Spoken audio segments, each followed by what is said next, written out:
யூரோப்பையே கட்டியாண்ட ஒரு மனுஷன் 6,80,000 சோல்ஜர்ஸை ரஷ்யால குவிச்சாரு அப்படின்ற கதை உங்களுக்கு தெரியுமா? இன்னைக்கு நம்ம பார்க்க போறது வேற யாரும் கிடையாது, நெப்போலியன் போனபார்ட் தான். நெப்போலியன் ஸ்டார்ட் பண்ணும்போது வில்லன் கிடையாது. ஹி வாஸ் ஆக்சுவலி ரொம்ப ஜீனியஸ், ஸ்பீடா அட்டாக் பண்ணக்கூடிய எபிலிட்டி உள்ள ஒரு சோல்ஜர்ஸை இன்ஸ்பயர் பண்ணான். இத்தாலி கேம்பெயின்ல ஆஸ்திரேலியா ஸ்கூல் பசங்க மாதிரி பீட் பண்ணான். எகிப்து கேம்பெயின்ல மிலிட்டரி வைஸ் மிக்ஸ்டு ரிசல்ட் தான், பட் மென்டலி அதே டைம்ல தான் ப்ராப்ளம் ஸ்டார்ட் ஆச்சு. Success, applause, worship, silence around in. No, யாருமே இவரை கேள்வி கேட்கல, யாருமே இவரை கரெக்ட் பண்ணணும் அப்படின்னு நினைக்கல. அந்த சைலன்ஸ், இவரோட ஈகோ அங்கிருந்து தான் குரோ ஆக ஆரம்பிச்சது. நெப்போலியன் எல்லாரும் பிலீவ் பண்ண ஆரம்பிச்சாங்க, நான் தப்பா போகவே மாட்டேன் அப்படின்னு நெப்போலியன் எல்லாரும் மைண்ட்லயும் சொல்லிக்கிட்டே இருந்தாரு.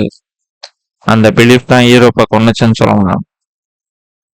1804 ட்ரெடிஷ்னலா என்ன நடக்கும் அப்படின்னா, போப் கிரவுன் போடணும்.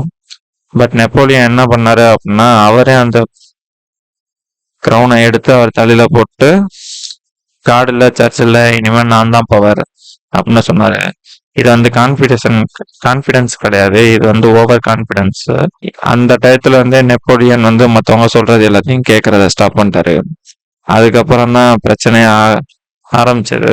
யூரோப் பீஸுக்கு ரொம்ப ரெடியா இருந்தாங்க. நெப்போலியனுக்கு பீஸ்னா ரொம்ப போர் இந்த மாதிரி இருந்துச்சு. இவருக்கு நிறைய டெரிட்டரி வேணும், இவரை பார்த்தா எல்லாரும் பயப்படணும், இவரை வேலிட் பண்ணணும் அப்படின்னு இவர் நினைச்சாரு. எல்லா விக்டரியுமே இவரை அன்பீட்டபிளா தான் ஆக்குச்சு. ரியாலிட்டி என்னன்னா, யூரோப் குறைஞ்சு போக ஆரம்பிச்சாங்க. பிரான்ஸோட எக்கனாமி ரொம்ப ஸ்ட்ரெயினா இருந்துச்சு. சோல்ஜர்ஸ் ரொம்ப எக்ஸார்டடா இருந்தாங்க. But Napoleon mind set fear is loyalty அப்படின்றதுதான். நெப்போலியன் இங்கிலாண்டை பீட் பண்ண முடியல, ஸோ இ ட்ரைடு சம்திங் நம்பர்னு சொல்லலாம்.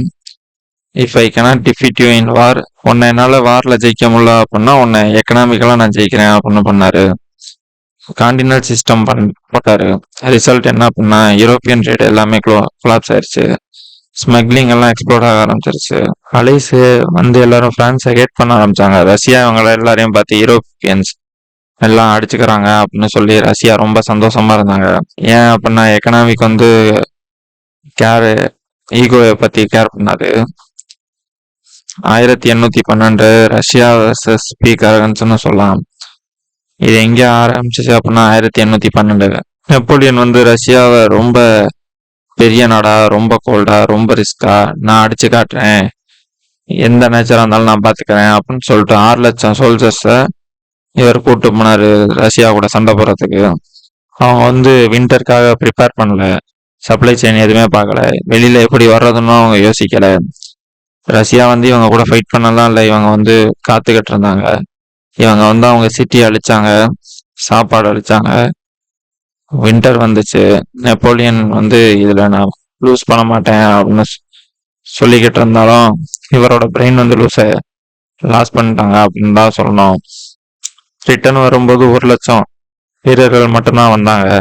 இது பேட் லக்கு கிடையாது, இது ஈகோட பனிஷ்மெண்ட் தான்.